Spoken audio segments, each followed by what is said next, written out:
Greetings, my fellow YouTubers. This here's the Big D again.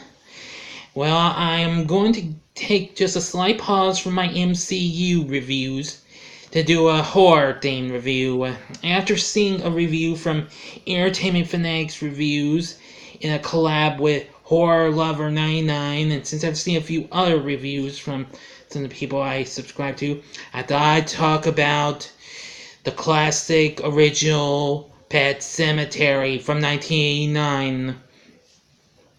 Yes, this marking its 30th anniversary, and since the new version's out now, but I'm not going to be able to see until it comes to DVD since, well, I can't really explain because that's kind of personal, okay, folks?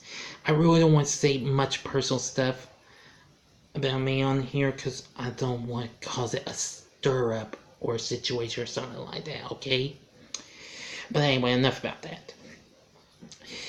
Pet Sematary, based on the spine-tingling, terrifying novel by Stephen King.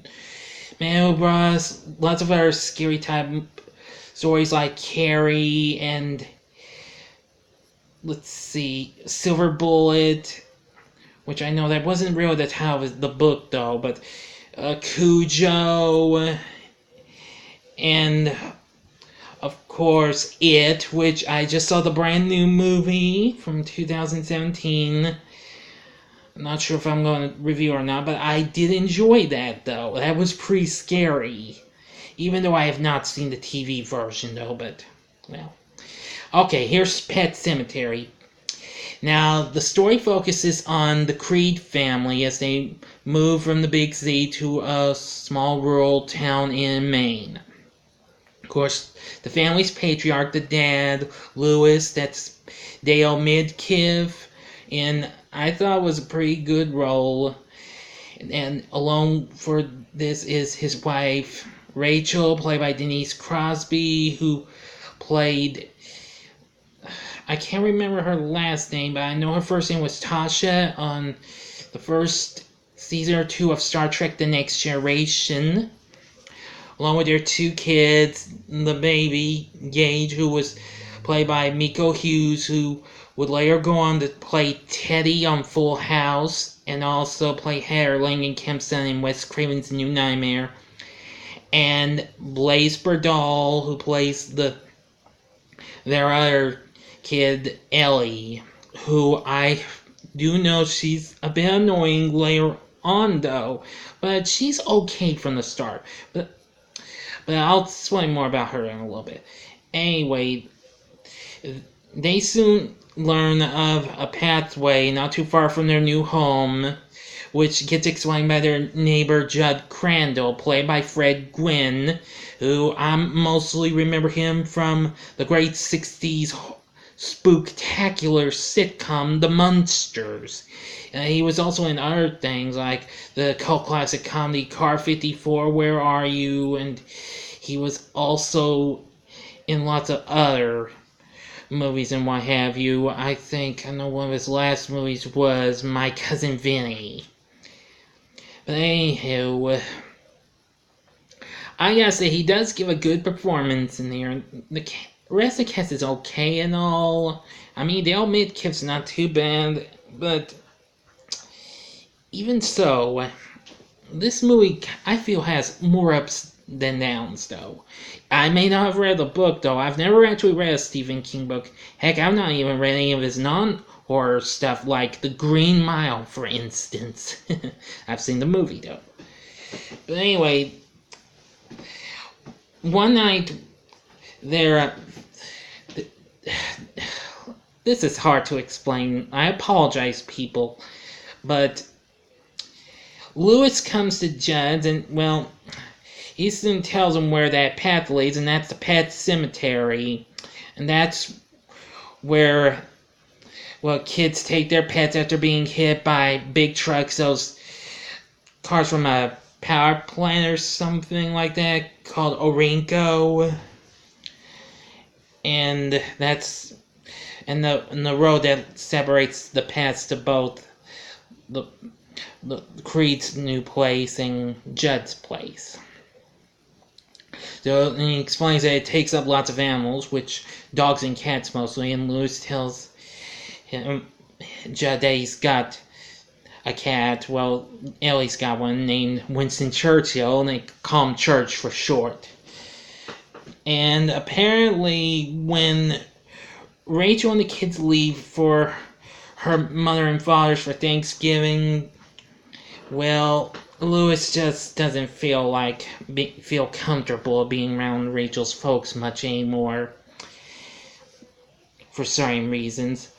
But apparently he gets a call from Judd, and he goes over and sees that Church has been killed, and well, they're thinking he's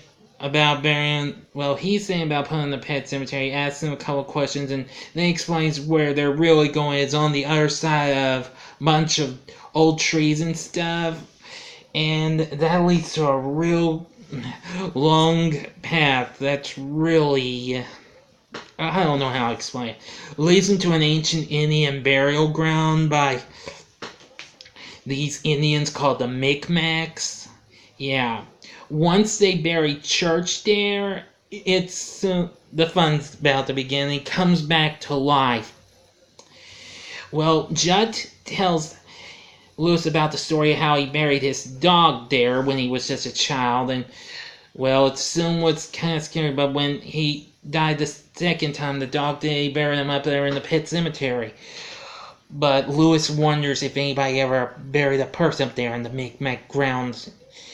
He told them no. But soon, after their son Gage is hit by the truck, yeah, and it gives me one of the best parts of the movie. Lewis is like, no!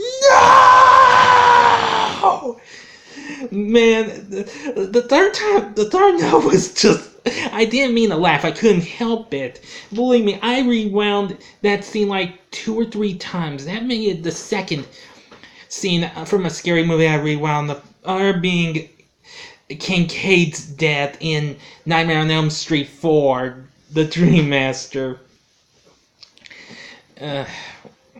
Yeah, once Frey's claws came out once before he stabs him. Okay, back to Pet Sematary. Anyway, Rachel's father really gets all tore up and everything on him. Beats him down. Yeah. But soon after Lewis and Judd have a talk about this, that he lied to him about someone had buried a person up there in the Micmac grounds. A local boy named Timmy Bayerman. He was close to the end of the Second World War. His father, Bill, buried him up there, and, well, Judd explains that sometimes dead is better. You know, if you buried someone up there in the Micmac grounds, it doesn't really come back as that person. Might look like them, but it isn't. Because whatever's buried in the ground beyond the Pet Sematary isn't human at all. About a few days after Timmy's funeral, his dad buried him in their burial ground, but he soon comes back as a monster. Yeah, which, after Judd and some other men doused the outside of the house with gasoline, or kerosene, I think, and lit a fire, and apparently Bill can't get out as Timmy's gun drags him once the fire started. Yeah, and I like Judd's talking to Lewis. Lewis, sometimes dead is better. The Indians knew that. They saw you in that burial ground when the ground went sour. Yeah. And that's one of my few favorite lines from this. Another part is this part, although it was actually used by the ghost of this corpse Lewis encounters in his operating room. He's a doctor, encounters this guy named Victor Pascal. Yeah. And then apparently Judd also says this. The soul of a man's heart, Lewis, is stonier. Yeah, and yeah, that's another good line. Apparently, we get other things, including flashbacks when Rachel was a girl taking care of her sister Zelda, who was really freaky. and what have you, because she had spinal meningitis. And let's see. And Lewis disobeys what he heard and takes Gage, just corpse, and buries him in the ancient Indian Mi'kmaq burial ground. He comes back as this little zombie, catches Judd off guard, well, with the scalpel cutting right into his Achilles heel. Yeah, and the kill was classic, I gotta say. And then goes for the mom who returned. Enough said about that, but the ending's really creepy too. So, that's all I'm gonna say. Now, I will do a quick mention about Ellie's, well, the player of Ellie, and that's Blaise Bardal. She was all, well, Leia became an announcer for the Swiffer commercials, and I do seem to have read she was voiced one of the DJs for one of the radio stations in one of the Grand Theft Auto games. But I best knew her from the PBS program Ghostwriter, which she did a few years later, 3 years later after Pet Sematary. Believe me, if you want to get over her performance as Ellie in the original, I prefer you watch that show, but I still think you should see the original Pet Sematary. You shouldn't be disappointed much. I've seen Pet Sematary 2, not sure if I'm going to review that yet. That was good, but it wasn't as great as its predecessor. And when the remake comes to DVD, I'll possibly review it. So anyway, I think you should check out Pet Sematary. So, until next time, I'm the Big D. I want you to, I'm just saying, please subscribe. Feel free to comment, like. Enough said. This is the Big D again, signing off. See ya!